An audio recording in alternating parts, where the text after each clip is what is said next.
রান্নার গ্যাসের সংকট নিয়ে চিন্তা বাড়ছে সাধারণ মানুষের। জ্বালানি সংকট ঠেকাতে এসমা জারি, বাড়ির গ্যাস সরবরাহে বাড়তি গুরুত্ব দিচ্ছে কেন্দ্র। মৈত্রেয়ী রয়েছে সঙ্গে। মৈত্রেয়ী, কি ভাবনা চিন্তা এক্ষেত্রে কেন্দ্রের? এসমা বা এসেনশিয়াল কমোডিটিজ অ্যাক্ট যেটা রয়েছে, সেই এসমা সেই এসেনশিয়াল কমোডিটিজ অ্যাক্টকে রিভোক করা হয়েছে এবং ইনভোক করা হয়েছে, অর্থাৎ লাগু করা হয়েছে। তার মূল কারণ হচ্ছে এই ন্যাচারাল গ্যাসের ক্ষেত্রে বর্তমানে যে হরমুজ প্রণালীতে যে ইরানের তরফ থেকে যে সিজ করা হয়েছে এবং যার ফলে পেট্রোলিয়াম গ্যাস এবং পেট্রোজাত পণ্য তার আমদানির ক্ষেত্রে একটা বড়সড় সমস্যা বা ডিসরাপশন তৈরি হয়েছে এবং যার ফলে একটা বড়সড় আতঙ্কের পরিবেশও তৈরি হয়েছে এবং সেখানে আতঙ্কিত হয়ে অনেক মানুষ এই গ্যাসের সিলিন্ডার কেনা এবং তার হোর্ডিং এবং কালোবাজারির ওপরে চাপ করছে। ফলে এই জায়গায় দাঁড়িয়ে রেগুলেশন যাতে ঠিক হয়, যাতে কালোবাজারি বন্ধ করা যায় এবং যে সমস্ত ক্ষেত্রে সব থেকে প্রয়োজন ন্যাচারাল গ্যাস রয়েছে প্রায়োরিটি বেসিসে, সেই সমস্ত কিছু যাতে সঠিকভাবে নিয়ন্ত্রণ করা যায়, তাই জন্যই আপৎকালীন ব্যবস্থা হিসেবে এই এমার্জেন্সি সার্ভিসেসের যে প্রয়োজনীয় আইন সেটাকে লাগু করলো কেন্দ্র সরকার এবং পেট্রোলিয়াম মন্ত্রকের তরফ থেকে গতকাল এই নির্দেশ দেওয়া হয়েছে এবং আজকে গেজেট নোটিফিকেশন করে গোটা দেশের সমস্ত অংশকে এই বিষয়ে চূড়ান্ত নির্দেশিকা জানিয়ে দেওয়া হয়েছে। ধন্যবাদ মৈত্রেয়ী।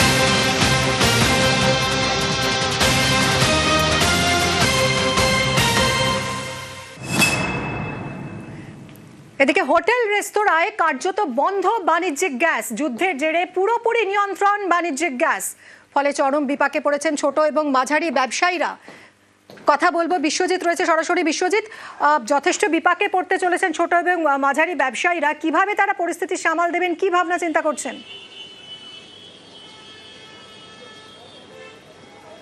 একদমই, রাস্তার ফুড খাবার দোকান অর্থাৎ কলকাতার স্ট্রিট ফুড তারা সবথেকে সংকটে পড়তে চলেছেন এবং খুব বেশি সংকটে তারা পড়বেন, কারণ ইতিমধ্যেই বাণিজ্যিক গ্যাস তার সরবরাহ কার্যত বন্ধ হতে চলেছে এবং সেই কারণে ইতিমধ্যেই যে গ্যাস তাদের প্রয়োজন হয় তার 50% গ্যাস তারা পেয়েছেন। আজ আগামীকাল কি পাবেন তাই নিয়ে অনিশ্চিত রয়েছে। ইতিমধ্যেই গোডাউনের যারা কর্মী তারা বলছেন যে আজ আগামীকাল প্ল্যান্ট থেকে কোনো গাড়ি আসা বন্ধ হয়ে গেছে।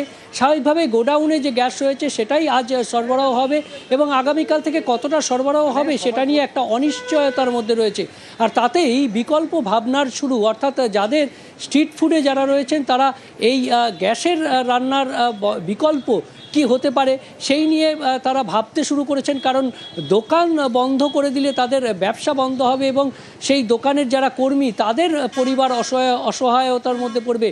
শুধুমাত্র স্ট্রিট ফুড নয়, কলকাতা শহরে যারা চেইন ব্যবসা করেন, ফুড চেইন ব্যবসা করেন, সেই ধরনের বিরিয়ানি থেকে অন্যান্য ফুড চেইন ব্যবসা, তাদেরও বিভিন্ন রেস্তোরাঁর যে আউটলেট রয়েছে সেগুলো সংকটে পড়েছে।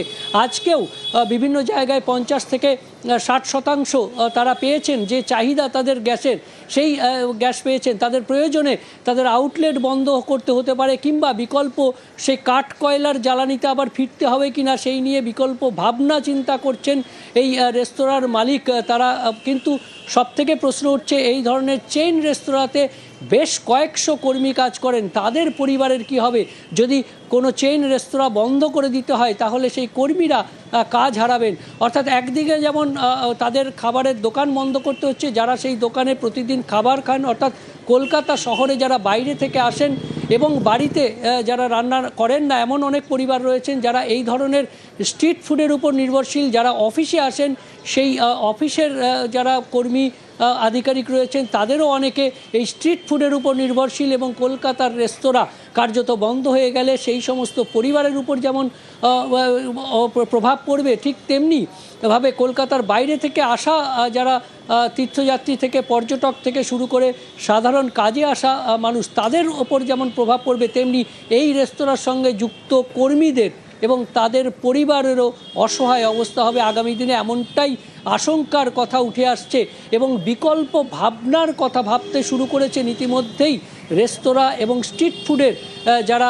কর্মকর্তা রয়েছেন, যে গ্যাস ছাড়া বিকল্প কি পদ্ধতিতে তারা এই ধরনের যে বিকল্প রান্নার একদমই কিভাবে কি বিকল্প ব্যবস্থা করা যায় সেই নিয়েই এই মুহূর্তে চিন্তায় রয়েছেন ছোট এবং মাঝারি ব্যবসায়ীরা।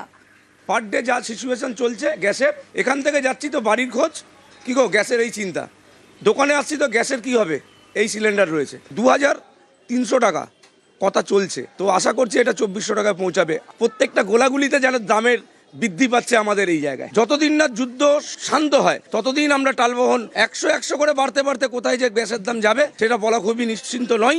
ডেফিনেটলি পুরনো জ্বালানিতে ফিরে যেতে হবে, তবে অল্প মাত্র যদি এরকম সিচুয়েশন হয় ব্যবসা বন্ধের দিকেই চলে যেতে পারে। সবাই তো আর বাড়িতে খাবার হয়ে ওঠে না, রাস্তায় প্রচুর লোক খায় এবং তাদেরকে আমরা খাবার যোগাই, এবং এই খাবার জোগাতে গিয়ে যদি আমি আমার খাবারটা তৈরি না করতে পারি তাহলে খাবারটা আমি খাওয়াবো কী করে। মানে এখনই যার কাছে যা স্টক আছে সেটারই ব্ল্যাক মার্কেটে অলরেডি ব্ল্যাক হওয়া আরম্ভ হয়ে গেছে। জনগণের একটা বিরাট অসুবিধায় পড়বে, আমরা ব্যবসা করে খাই, আমাদের সংসারে টান পড়বে, সব রকমভাবেই আমরা এফেক্ট হয়ে দাঁড়াবো আর কি। এখন আমাদের কাছে স্টক কিছু ছিল 1-800, সেগুলো চলছে, জানি না আগামীতে কী হবে। কাস্টমার 5টা চাইলে তাকে 1-2 দিয়ে চালানো হচ্ছে, ব্যাকআপ যেটা দেওয়ার মতো যত সাধ্য মতো চেষ্টা করছি, জানি না আগামীতে কী করতে পারবো। হ্যাঁ, অলরেডি গতকাল থেকে গাড়ি আসা বন্ধ।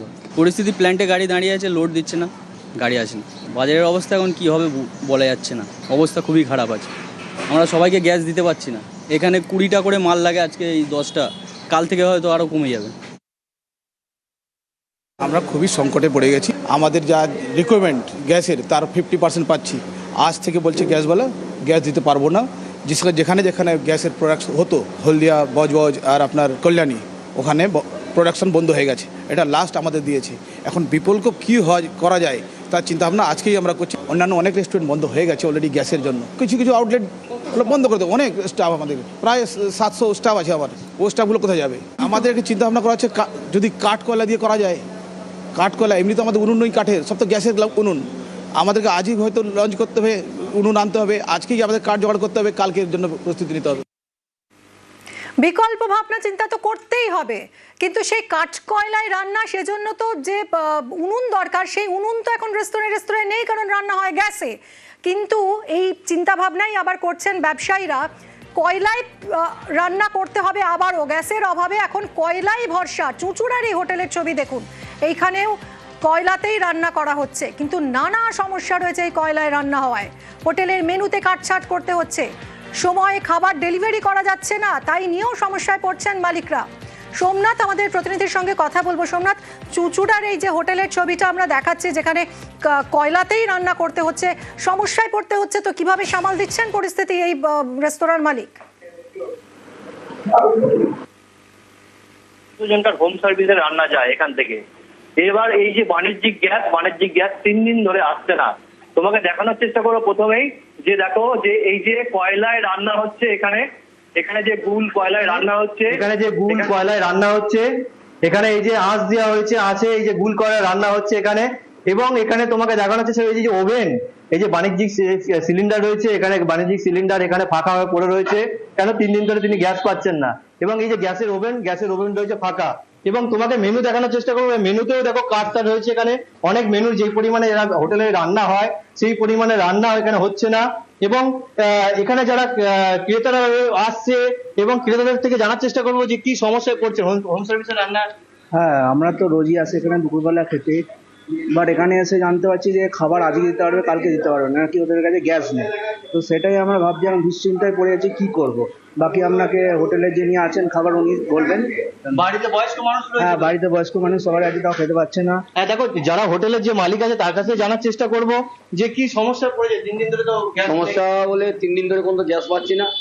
উপরন্তু গ্যাস যাকে যে দিত, তার সার্ভিসটা দিত, তাকে চাইতে গেলে সে এখন 1000 টাকা 900 টাকা করে এক্সট্রা চাইছে, তাও পাওয়া যাচ্ছে না। তাও পাওয়া গেলে তাও আমি সার্ভিস নিতাম, যাই করতাম, সেইটুকু পাওয়া যাচ্ছে না। মানে এই সমস্যায় পড়েছি। আপনাদের হোম সার্ভিসের উপর ভরসা তো? মিনিমাম তো আমার 200-250 হোম সার্ভিস রয়েছে পার ডে। তাদের তো দেরি হচ্ছে খাবার দিতে। অনেক তো আমাদের মেনুতেও দেখা যাচ্ছে যে কাটছাট করছে। বহু মেনু আমি বাদ দিয়ে দিয়েছি।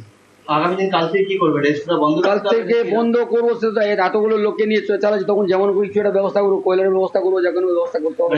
পুরোনো দিনে ফিরে যেতে হচ্ছে। মানে আপনাদের ভরসার উপরে তো বয়স্ক মানুষরা যারা বাড়িতে আছে তারা বহু লোক মোটামুটি ধরুন না 250 লোকের তো খাবার তো পার ডে সার্ভিস দিই। তারপর গ্যাস নেই, অনেকে তো ফোনও করছে আপনাদের। ফোন করছে বহু, এমনি পার ডে এমনি আরো তো কাস্টমার আছেই নিয়ে যাওয়া। হ্যাঁ দেখো, এই যে সমস্যায় পড়েছে অনেক যারা বয়স্ক মানুষরা আছে, তারা এখানে রান্নার একদমই ব্যবস্থা রয়েছে। মেনুতে তো কাটছাঁট হলো ঠিকই, কিন্তু যারা খাবার নেন এখান থেকে কাস্টমাররা, তারা কি বলছেন আসুন শুনি। কয়লাগুলো কিন্তু সাবস্টিটিউট নয়, তাতে আবার তখন বলবেন পলিউশনের সমস্যা হচ্ছে, অনেক রকম সমস্যা দেখা দেবে, পাওয়াও যায় না, পেলে লোকাল সমস্যা হবে। আর এনারা বন্ধ করে দিতেই পারেন, এনারা বন্ধ করে দিলে এই লোকগুলো খাবে কি? আজকে এত লোকে খাবার যাচ্ছে, এই লোকগুলো খাবে কি? এরকম হোটেলে যদি খাবার, আমাদের তো বড় বয়সে, এই বয়সে আমরা এই খাবার না পেরোতে আমাদের অসুবিধা হবে খুবই। হ্যাঁ, কেননা আমরা তো 86, আমার তো ওল্ড, 26 বছর রিটায়ার করেছি। হোটেলে তো সব আমাদের ভরসা, বাড়িতে আমার গিন্নিরও খুব অসুস্থ, আমরা দুজনে এই বুড়ো বয়সে এরকম চলছে আমাদের। হ্যাঁ, এর উপরেই ভরসা আমাদের।